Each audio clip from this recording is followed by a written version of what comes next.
Pagbasa mula sa unang aklat ni Samuel. Noong mga araw na iyon, lumakad si Saul kasama ang 3,000 piling kawal na Israelita upang hulihin si David. Kinagabihan, lihim na pinasok ni na David at Abisai ang kampo ni Saul. Dinatnan nila itong tulog na tulog at napaliligiran ni Abner at ng buong hukbo. Ang sibat nito ay nakatarak sa gawing ulunan. Sinabi ni Abisai kay David, "Niloob ng Diyos na mahulog ngayon sa mga kamay mo ang iyong kaaway. Kung ibig mo, tatarakan ko na siya ng sibat. Kapag nasaksak kong minsan iyan, hindi na kakailanganing ulitin." Ngunit sinabi ni David, "Huwag mong gagawin iyan, malaking kasalanan ang magbuhat ng kamay sa hinirang ng Panginoon." Kinuha nga ni David ang sibat sa ulunan ni Saul at ang lalagyan ng inumin nito at sila'y umalis.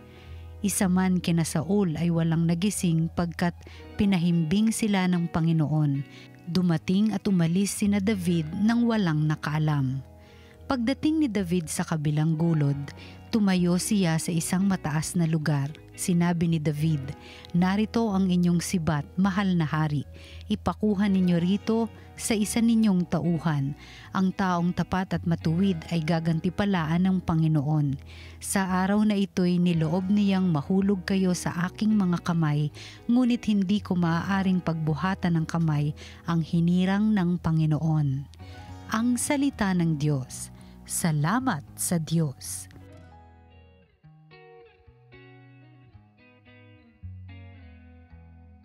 Ang ating mahabaging Diyos ay nagmamagandang loob. Panginooy papurihan, purihin mo kaluluwa, ang pangalan niyang banal, purihin mo sa tuwina.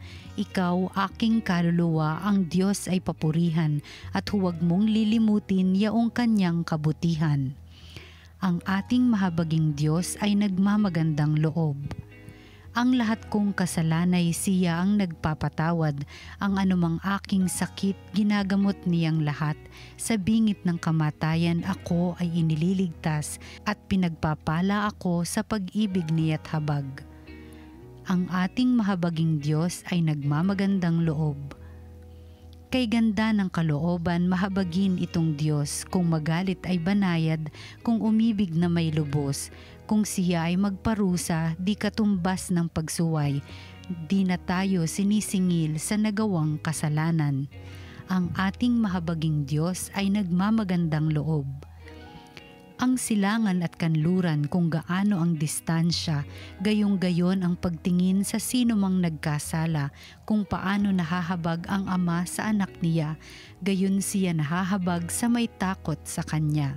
Ang ating mahabaging Diyos ay nagmamagandang loob.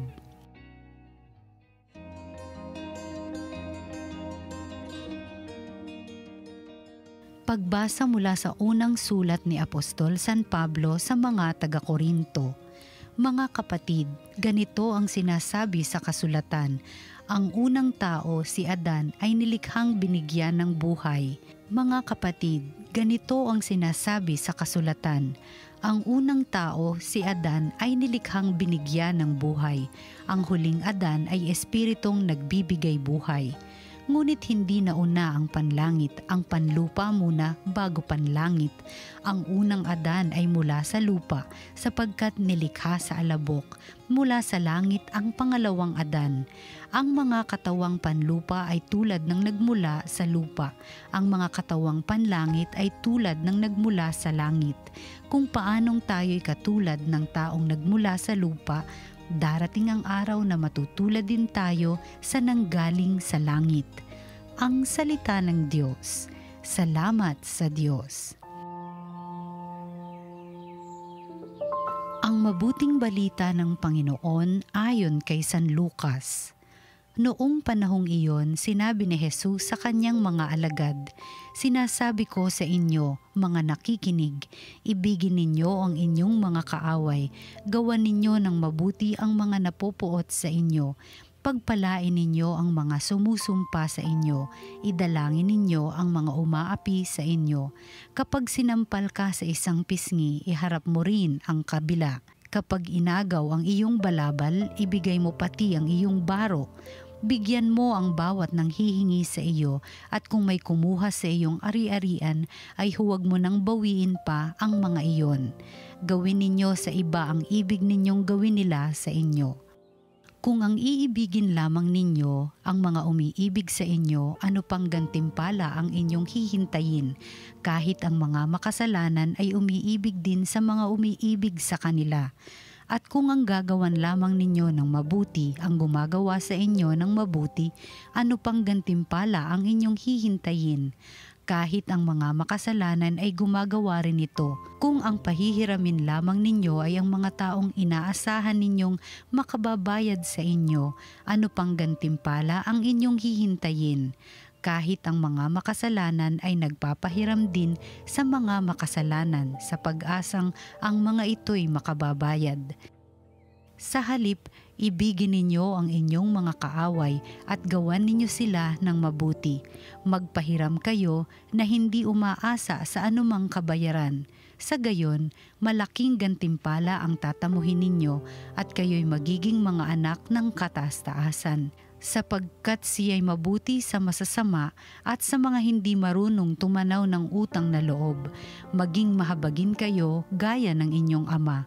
Huwag kayong humatol at hindi kayo hahatulan ng Diyos. Huwag kayong magparusa at hindi kayo parurusahan ng Diyos.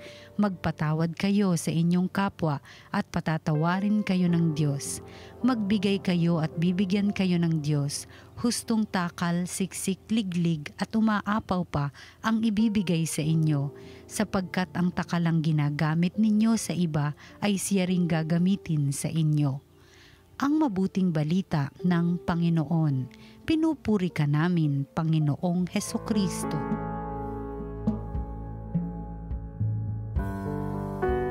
Magandang araw po mga ginigiliw naming taga-subaybay. Tayo po ay nasa linggo sa ikapitong linggo sa karaniwang panahon. Mga kapatid, tayo po ay nasa huling linggo na ho ng buwan ng Pebrero. Ang buwan ng, of course, ng pag-ibig. Kagaya ho ng aking mga nasabi sa mga nagdaang reflections natin, we always and we should continue to celebrate the gift of love. Ang biyaya ng pag-ibig. Tandaan natin, ang lumikha sa atin ay ang pag-ibig. Ang Diyos ay pag-ibig. Dahil mula sa nag-uumapaw niyang pagmamahal, nilikha ng Diyos ang mundo at ang tao. Kaya ito'y huwag natin kakaligtaan na nilikha tayong kawangis niya. Kahit na nagkaroon ng lamat dahil sa pagkakasala ng tao, hindi nagbago ang pag-ibig ng Diyos para sa kanyang nilikha. Nagkaroon man ng mga pagkakataon na ang tao ay naparusahan at tinuruan, na natili ang pag-ibig ng Diyos sa gitna ng mga bagay na ito. Gumagawa pa rin siya ng paraan, katulad ng kanyang pagbibigay ng bugtong na anak upang patunayan ang kanyang wagas na pag-ibig. Sabi nga, for God so loved the world that He gave His only begotten Son. God will always find His way to love us and to save you. Noong pong nakaraang Martes, alam mo ninyo doon sa amin, sa Assumption, bago ako magmisa sa isang eskwelahan, pinuntahan ako ng aking staff, si Kuya Roldan, no? Sabi niya, Father, mayroon po akong i-report. Ano yun? Nabasag ho yung salamin doon sa Burulan. Nabasag? Binasag po. Ang laki nung basag. Alam niya po, sabi niya, mabuti na lang po, wala pong tao at nakaburol. Yun ang sabi niya. Naunahan niya ako. Sasabihin ko sana, ang mahal nun. Ang mahal nun. Pero ang nasabi niya, mabuti po walang tao. Wala pong nasaktan. Alam nyo, darating at darating sa harap natin, dadalhin, ibibigay ng Diyos pa rin ang pagkakataong mailigtas tayo mula sa isang maling pag-iisip, mula sa isang kasalanan at kasamaan. Katulad doon ang nangyari sa unang pagbasa natin sa aklat ni Samuel, kung paano pinigilan ni David ang ninanais nila, ang pagtangka nilang pagpatay kay Saul. Ginamit ng Diyos si David upang turuan, upang gabayan ang kanyang mga kasamahan na huwag silang magkasala, na huwag nilang hayaan na madumihan ng pagkakasala ang kanilang mga kamay. At ganoon din tayo hanggang ngayon sa buhay natin. Meron at meron tayong mga kamag-anak, kaibigan, kapatid, kasamahan sa trabaho na lagi at lagi na lamang ginagamit ng Diyos para pigilan tayo sa isang binabalak nating masama. Para pigilan tayo sa tigilan na tayo sa isang maling ginagawa natin. God will always find His way to teach us and to save us. Pero hindi lang yon, humanda ka rin, sapagkat sabi nga ng ating ikalawang pagbasa, kung paano tayo ay nagmula sa unang Adan, kung tayo noon ay nagmula sa lumang Adan, darating ang araw na matutulad tayo sa nanggaling sa langit. And Christ is the new Adam or Adam. Si Kristo. Ito ang paanyaya sa atin. Hindi lang iba ang gagamitin ng Diyos. Humanda ka rin na pwedeng ikaw naman at ikaw na ang susunod na gagamitin ng Diyos na magliligtas sa buhay ng iba, na magtatama sa mali ng iba. Ihanda mo ang iyong sarili. Dahil mahirap man maging mabuti, huwag kang matakot. Lagi ko sinasabi ito, walang tinawag ang Diyos na pinabayaan niya. Sa ating Ebanghelyo ni San Lucas ngayon, napakalalim. Sabihin natin napakabigat at napakahirap na mga pinagagawa. Kung paano natin mamahalin ang ating kaaway, bibigyan natin ang mga na nakasakit sa atin. Isa lang ang buod nito Magmahal tayo katulad ng pagmamahal ng Diyos. Ang pag-ibig ay magiging tunay, ganap, kung ito'y nakaugat sa pag-ibig ng Diyos. Mahirap, mga kapatid, pero hindi imposible. Araw-araw, ito ang imbitasyon ng Diyos sa atin. Mabuhay tayo sa pag-ibig. At ang mabuhay sa pag-ibig ay mabuhay sa katotohanan, mabuhay sa katapatan, mabuhay sa kabutihan. Pagsikapan natin na mabuhay tayo sa halimbawa ni Kristo, kung paano magpatawad tayo sa mga nagkakasala sa atin, kung paano bigyan natin ang mga nangangailangan sa paligid natin, kung paano magmalasakit pa rin tayo sa bawat isa.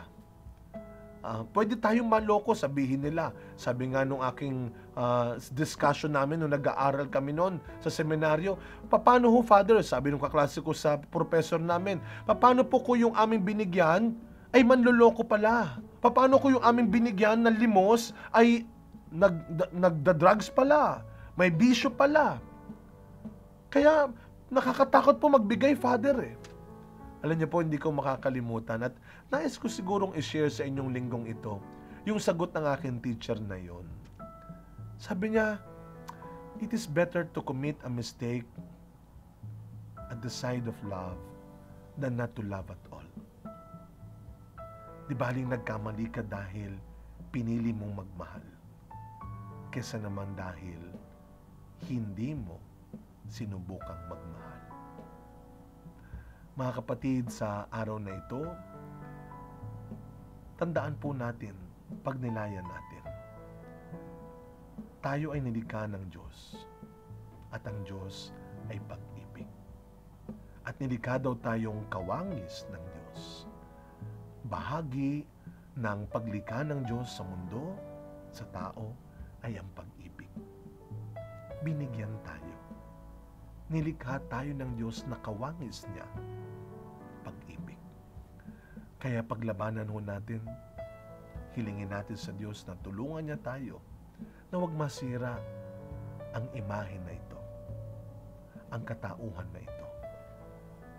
Nilikha ka ng pag-ibig. Mabuhay ka sa pag-ibig. Samahan niyo po ako sa isang maikling panalangin. Sa ngalan ng Ama, ng Anak at ng Espiritu Santo. Amen. Panginoong Hesus, maraming salamat sa maraming pagkakataon na kami niligtas mo. Niligtas mo kami sa tukso ng paggawa ng masama. Niligtas mo kami sa tukso ng kasalanan. Ito'y sa pamamagitan din ng mabubuting kaibigan, mabubuting tao sa paligid namin na patuloy mong ginagamit. Ganun pa man, Panginoon, narito ang iyong abang lingkod. Gamitin mo rin ako alang-alang sa ikabubuti at ikaliligtas ng ibang tao. Panginoong Hesus, ikaw ang aming tunay na pag-ibig. Tulungan mo kami at turuan lagi na mabuhay kami sa iyong pag-ibig, sa iyong halimbawa ng pag-ibig.